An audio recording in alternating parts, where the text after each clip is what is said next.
Scott, I cannot believe you. Here I am putting myself out there and being vulnerable, and I can't even get you to respond to me? Not a word. You walk past me in the gym like I don't even exist. How do you explain that? How can you be so cold and cruel? I just don't get it. You know, growing up, my dad was not a very nice man, and I kept watching you and thinking that you would be the guy that could make it all better in my life, and now I can't even get you to respond to me. What is with that? I don't get it. You know what? Forget it. I'm going to find you because I know we were meant to be together. And I'm not just going to take no for an answer.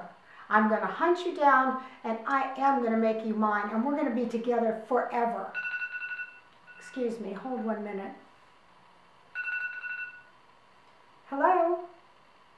Oh, hey, Ben. How are you? Oh, sure. Yeah. Okay. Okay. Hey, Scott. That was your good friend, Ben, and he just wanted you to know that this was all a joke. But he wanted you to know the amazing things you can do on Fiverr, and he sends all his love right to you.